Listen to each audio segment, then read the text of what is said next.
Hi, I'm Randy Gage, and they've asked me to talk about the two most frequently asked questions I've gotten for the last 120 days. And they are this: Randy, why did you get back in the network marketing business? And question number two, of all the possible companies you could have joined, what made you decide to join AGEL Enterprises? So let's begin with the first question. Why did I get back in the business? Well, to be honest, I never wanted to be out of the business. Frankly, 5 years ago, I was working as a distributor, growing a network, having the time of my life. I was excited. Bonus checks were going up. Leadership was coming in. Things were going amazing. And you know what happened? The company I was with went out of business. Another casualty of undercapitalization, which you see with startup companies all the time. So it wasn't that I wanted to leave the business. I didn't have a choice. So that happened 5 years ago. I've been out of the business a few years, but of course I've still been consulting, still been training people, doing my seminars, writing my books.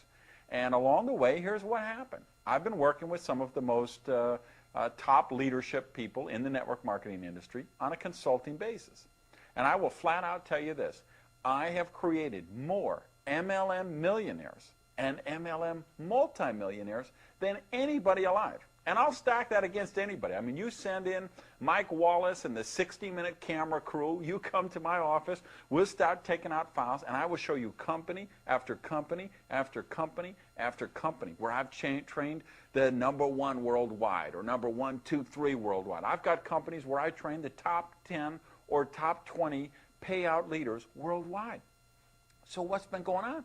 For these 5 years or so, I keep creating these millionaires, but I haven't been getting residual income on that, of course. And if you know anything about me, you know I think that's a crime against nature. So, of course, about 2 years ago, I really got over the hurt and the disappointment and the frustration of having that last company go out of business. And 2 years ago, I started looking, okay, where's a program for me? Where's a program I can build personally? Let me get back in the game and be sponsoring people personally and teaching them and training them and growing the network that I love to do so much. With 2 years I looked, and I looked at company after company after company. And you know what? I couldn't find one to join. I'd find some. I liked the products, but I thought the compensation plan was lousy. I had other ones. I tried the products made me sick. I had some that you know, I just felt the management wasn't there. I felt like they didn't have money. Like I didn't think they're going to be here a couple years from now. And I was looking for a situation where I could create wealth. Not just an income. I have an income. I'm a multimillionaire, okay? I didn't join the business again because I wanted to make $5,000 a month. You know, honestly, if I wanted to make $5,000 a month, I'd get a paper route, okay? I joined the business again because I wanted to create residual income cash flow machine, something to create dramatic legacy wealth. So what I was looking for was the company I thought would be the next billion-dollar company. So again, I tried this company, that company. I couldn't find all the factors right. 2 years this is going on. Got really serious the last 6 months or so, where I'm really sampling products and reviewing videos and looking at compensation plans. And I happened to bump into Eric Worre at a generic network marketing event where we were both speakers. He asked me what's going on. I said, Eric, you can't believe it. I'm actually looking for a program to build myself. Almost 2 years I'm doing this. I haven't found one. He starts to laugh. He says, Randy, I'm doing the same thing.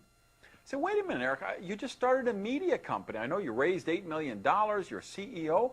Why would you be looking for a network business again? He said, Randy, even with the money I raised, even as a CEO, they could never afford to pay me what I could make back in the business as a distributor. And I've got a company out of Utah. I've been hearing a lot of buzz about it. I've taken some of my own money. I've hired an investigator. I've been doing my due diligence, and I'm checking it out. So I said, Eric, you let me know. If you really think it's the right, you know, if this is the one, you call me and I'll be on the next plane out. He calls me up, Gage, get out here. I get on a 6 a.m. flight. I fly out to Utah, and it was on that plane ride there that I put a pen to the pad and really looked at the compensation plan. And that was the point that I really understood the leverage matching bonus. And when I got that, I was about hallucinating, okay? But more about that in a minute. So I went out to Utah. I met Glenn Jensen. I met Craig Bradley. I met the CFO. I met the international guy. I met the national marketing guy. I met the guy for Japan and other countries. And I just said, I think this is the one. I loved the product story, and I started looking at all the equations. Does this have what it takes to be the next billion-dollar company? Because here's what I think it's very important you understand if you're looking to create wealth. Let's, one of the things Eric likes to talk about is the categories you can put companies in.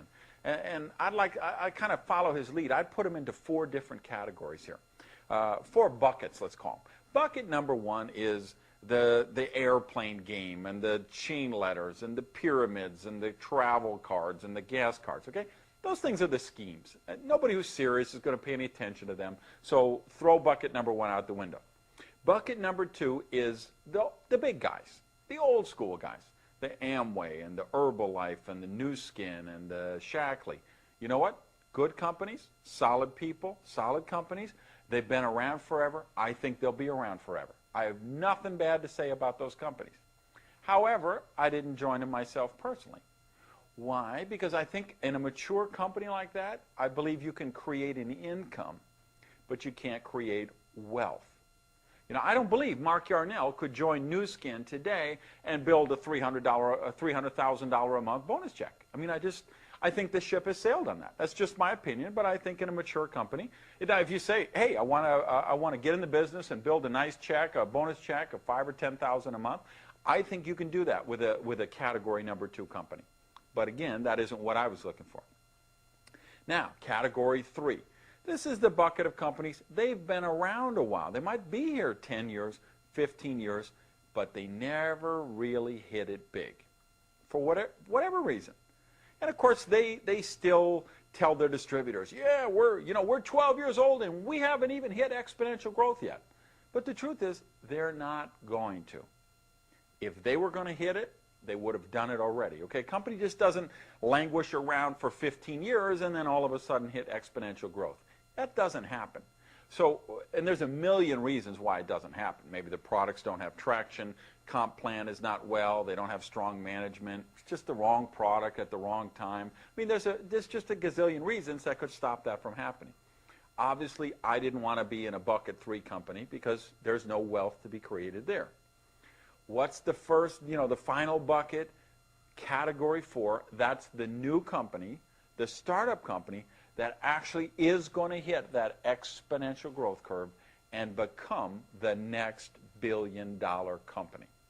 Now, nobody's a fortune teller, nobody knows for sure, but there's clues.